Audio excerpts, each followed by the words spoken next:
สวัสดีครับเจอกันอีกแล้ววันนี้ผมมาด่านช่องเม็กนะครับพามาเที่ยวปากเซตอนนี้กำลังจะข้ามด่านนะครับตอนนี้อยู่ฝั่งไทย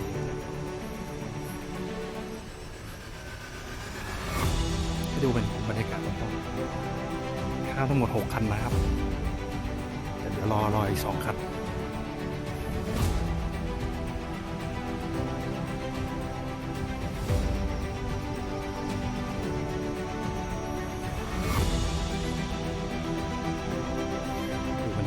รอบๆ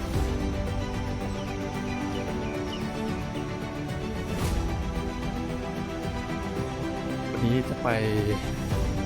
อันดับแรกวัดภูสะเหลาก่อนนะครับจุดชมวิวเมืองปากเซสะพานข้ามแม่น้ำโขง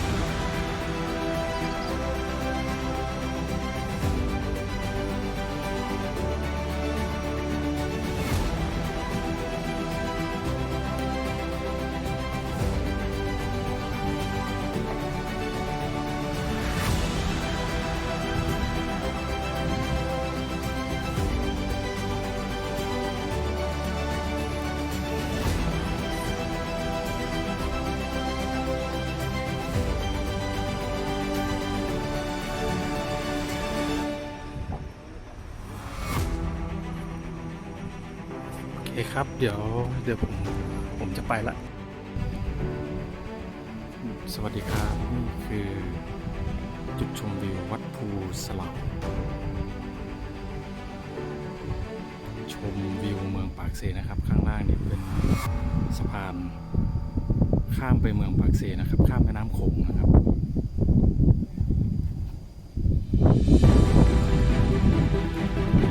รอบๆ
ครับเจอกันใหม่ครับผมสวัสดีครับสวัสดีครับตกตาดเยื้องนะครับทางลงก็จะเป็นพอดีแวะกินข้าวตรงข้างบนน้ำตกนะครับทางลงจะชันหน่อยไปครับเดี๋ยวพาไปดูไฮไลท์ของน้ำตกวันนี้มีแขกมาด้วยนะครับ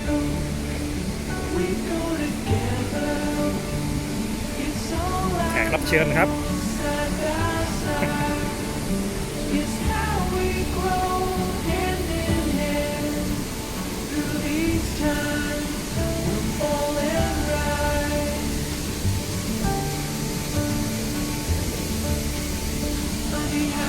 โอ้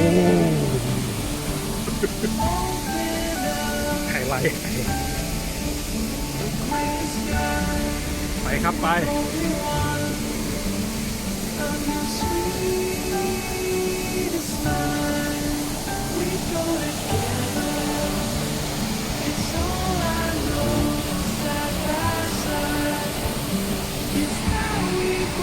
เป็นไงครับสวยไหมครับ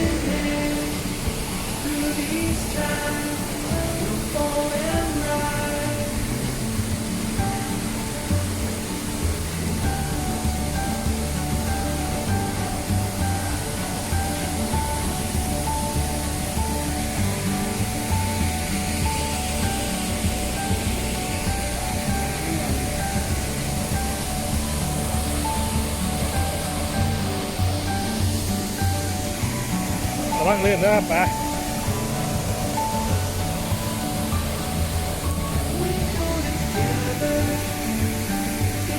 เปียกนะครับเดี๋ยวจะพาลงไปเปียกชมไฮไลท์สวยๆหน่อย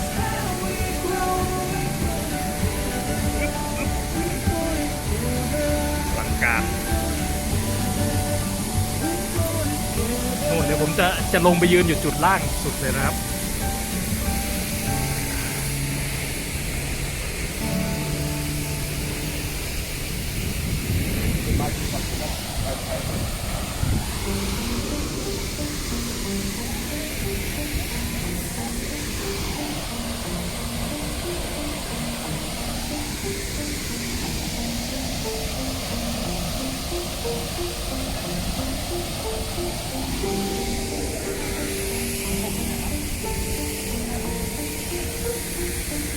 จุดแรกก็ไม่ผิดหวังนะครับ จุดแรกไม่ผิดหวังครับดูบรรยากาศ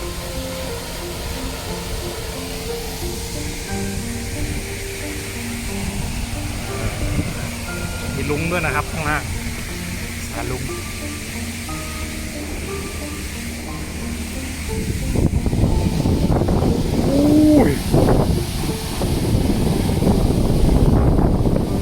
เหมือนอาบน้ำเลยครับ เปียกอากาศ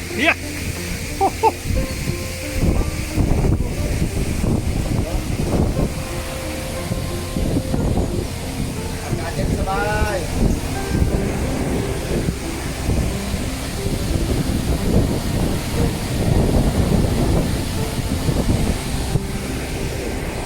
มันเปียกปะ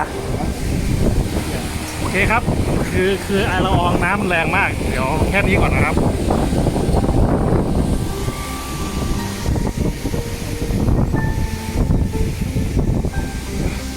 ปานฝนตก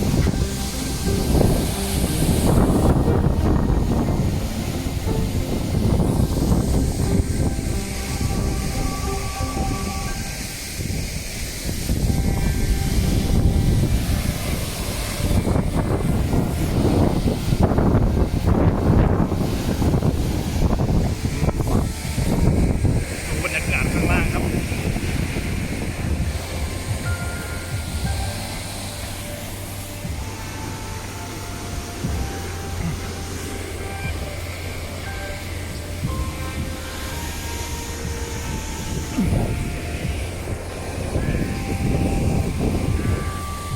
โ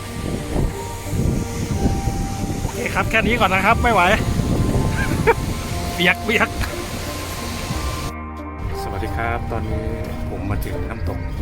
พรพระเพ็งแล้วนะครับก็ออกเดินทางมาถึงตั้งแต่เช้าประมาณสักเที่ยงบ่ายโมงพอดีครับดูบรรยากาศรอบๆนะครับ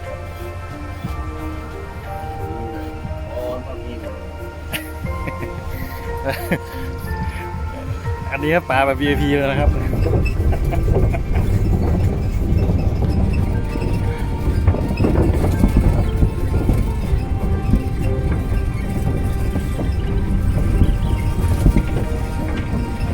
ไฮไลท์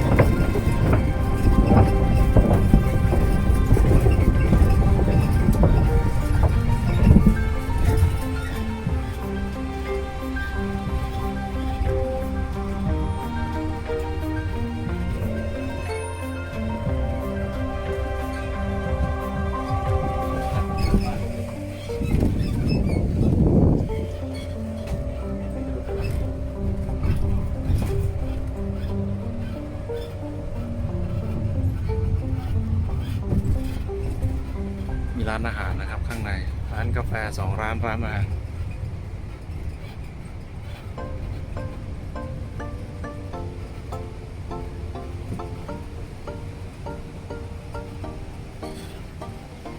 โอเคถึงแล้วครับป้า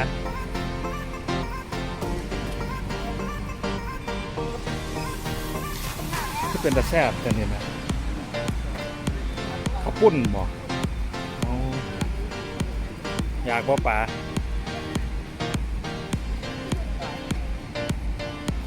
นี่ขับปุ่นขาย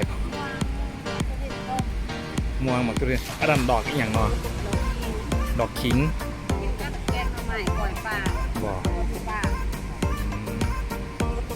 ะม่วงมะกรูดจังอ่ะ เอาเท่าไรบอกม่วง นี่พี่ แพงว่ะครับ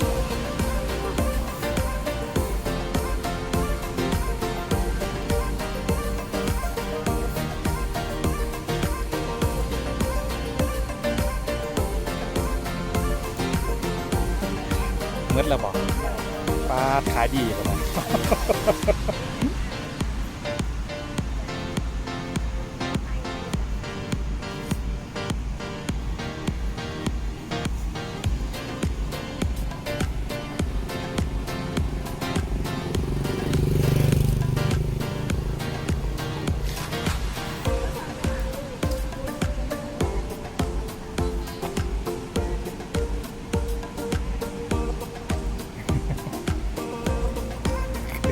จ้าอีก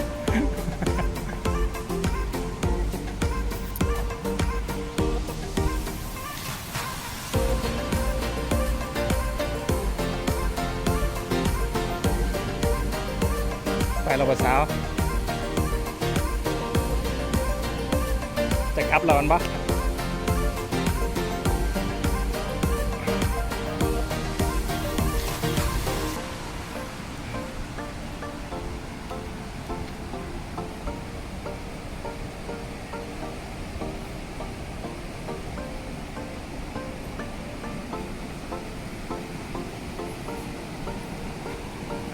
วันนี้มีป๋า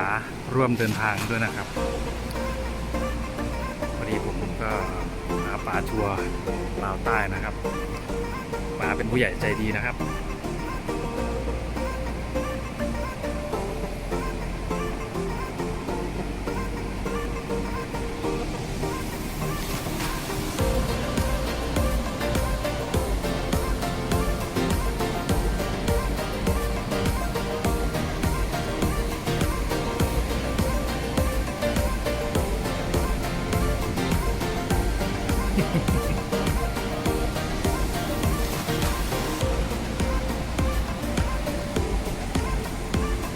เดี๋ยวจะพาลงไปข้างล่างครับผมมาที่นี่เมื่อ2 ปีก่อนแล้วลงไปเล่นไฮไลท์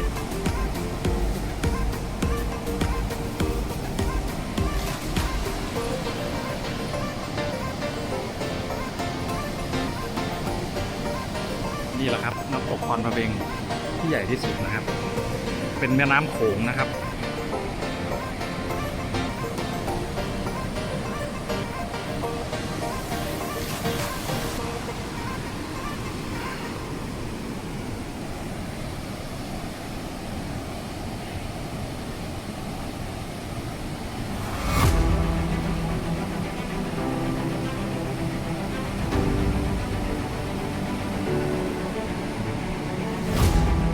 เดี๋ยวผมพาลงไปข้างล่าง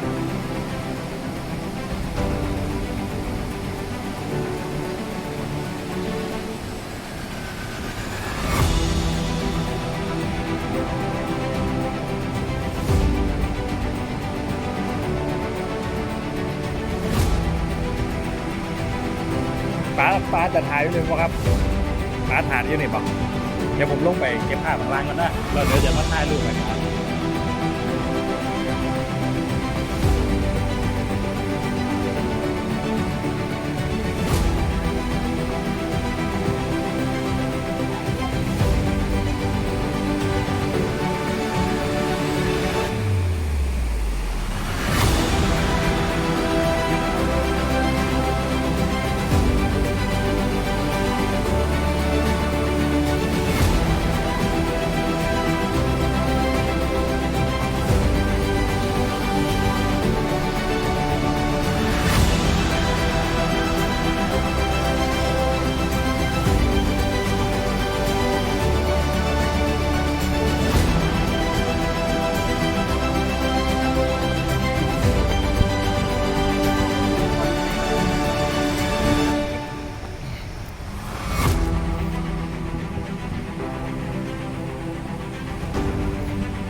ครับสวยไหมครับ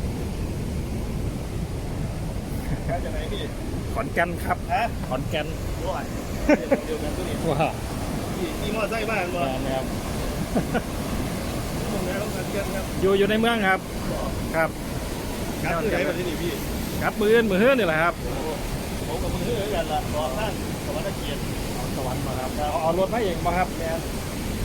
ผมก็อยู่หน้าหม้อขอ โอ้ มาทำให้พี่ ว่า ครับ ผมเวลาฟังลาบางคนสิไปฟังทั้งสิครับ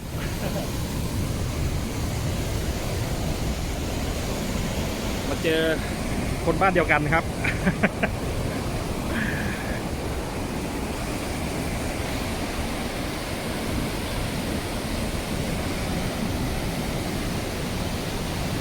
นี่นะครับที่มหาคอนพระเพลงโอเคครับ เดี๋ยวผมเก็บภาพก่อนทีนี้ ให้ดูประมาณนี้แหละก็จะอันตรายหน่อยนะครับแถวเนี้ยแต่คงไม่มีน้ำขึ้นน้ำลงนะครับ